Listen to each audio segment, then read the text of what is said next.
Hey guys, and welcome to the channel. My name's Richard, And I'm Sid. and we're a team of UFO researchers specializing in alien activity in military bases, UFO sightings, alien encounters, and we're your #1 source for all things alien related. And if we don't discuss it, then it's likely because it's a hoax. In this video, we will be going over a very intriguing recent UFO sighting reported to UFO investigators and looking over one of the two great mystery triangles of our world's ocean, the Bermuda Triangle. Most of you have more than likely heard about the Bermuda Triangle and the legends and mysteries around it. Those mysteries have never been solved, and the Bermuda Triangle, also known as the Devil's Triangle, is a region of the Atlantic located off the coast of South Florida, Puerto Rico, and Bermuda.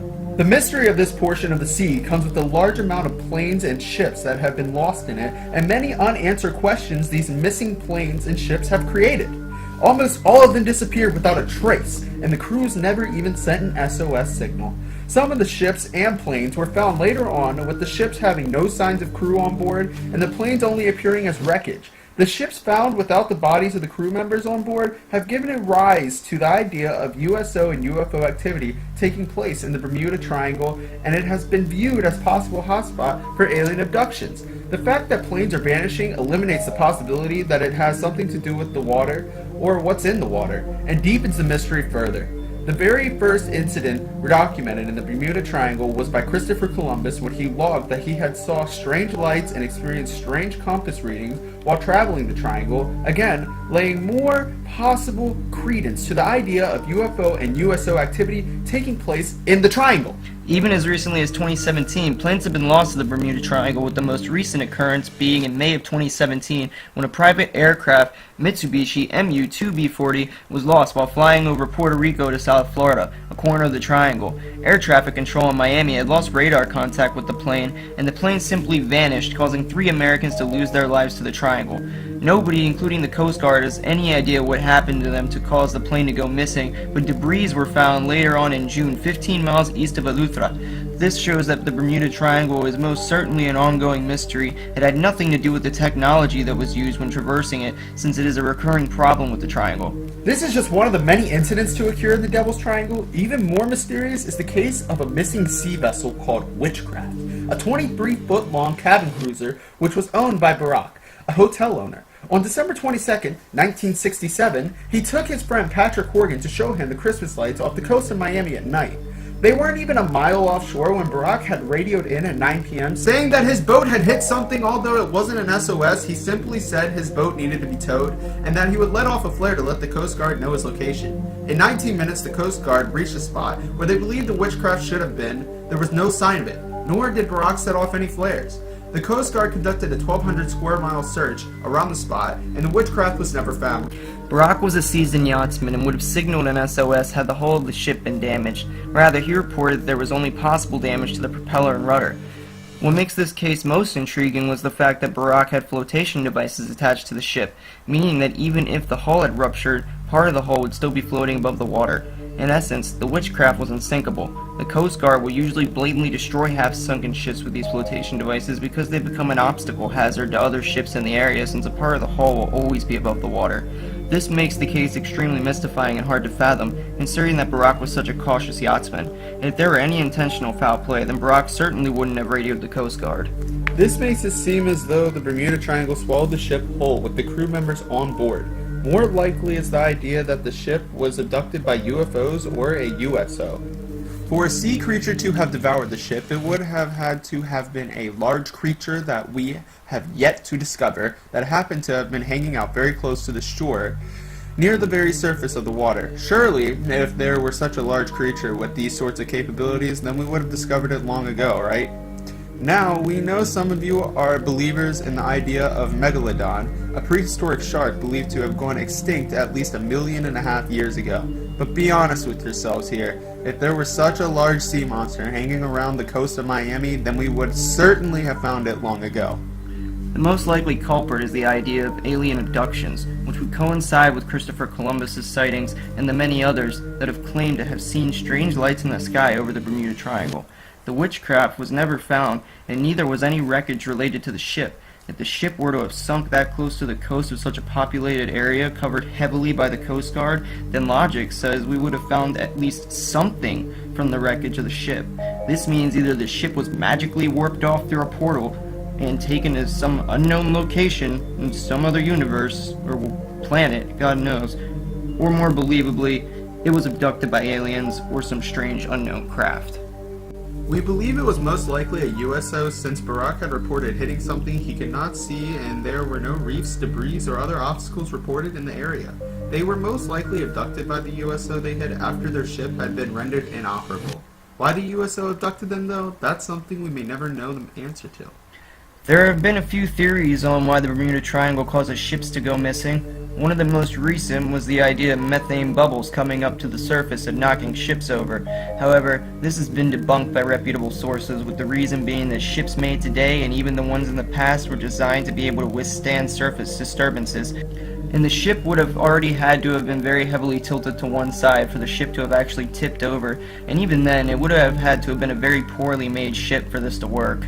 Ships and airplanes have not been the only types of vessels to be lost to the Bermuda Triangle. On June 15, 1968, a radioactive submarine owned by the United States Navy called the USS Scorpion was presumed lost after being deployed into the Bermuda Triangle. This ship had recently received a major overhaul in February of 1967 and afterwards commenced refresher training and weapon systems acceptance tests.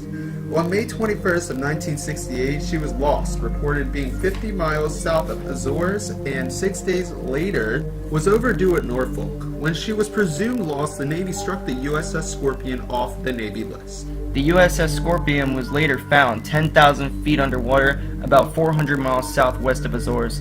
The submarine had been split into two major pieces, and nobody has managed to figure out what had caused the USS Scorpion to sink.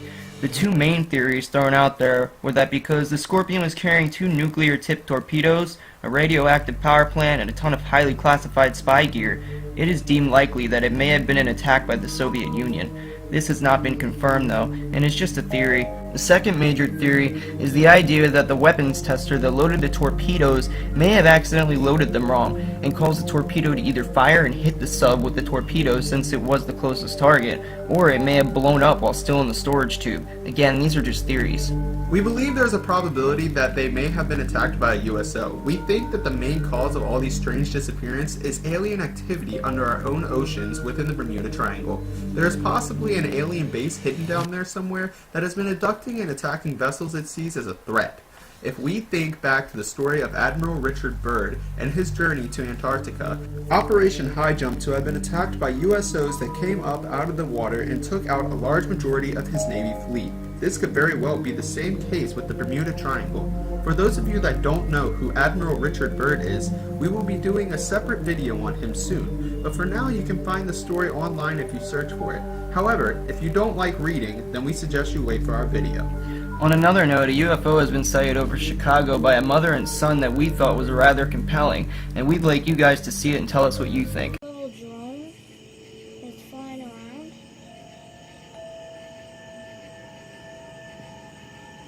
I don't know.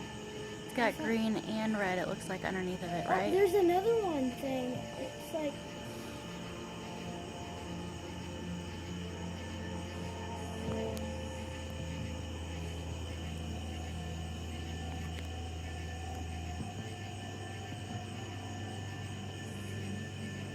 What colors do you see under it? And it's not making any sound, is it? green and red. And I don't see green And anymore. it's going around. I So that lost it. has to be a UFO. That's the exact same thing. Wait, where'd it go? There it is. That looks just like a UFO. The lights are going on. Yep. Sure does, but...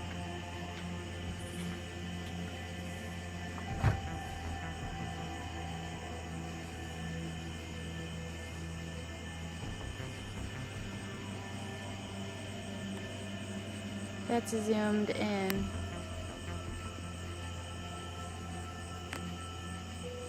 Zoomed out is like way worse. You have to zoom in for this. Yeah, that looks exactly like what I took pictures of I saw after we another left the one Cardinal flying game. around where it was. I saw that one and another one just flying around in this corner. I don't know. I'll go find that.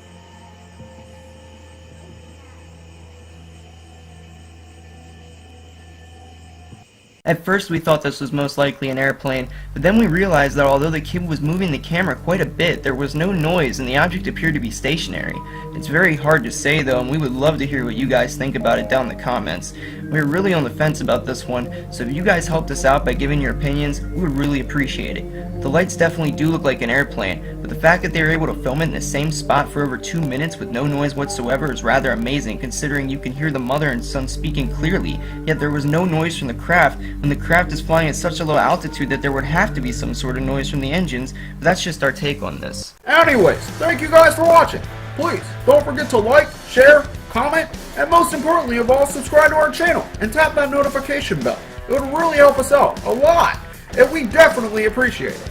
We will try to get a new video out every day and keep you guys as up to date on the alien phenomenon as possible, on everything going on in space and on Earth. Till next time, this is Richard and Sid with Alien Bros. We hope you have a great rest of your day, and don't forget to check out our other videos. Hiddles!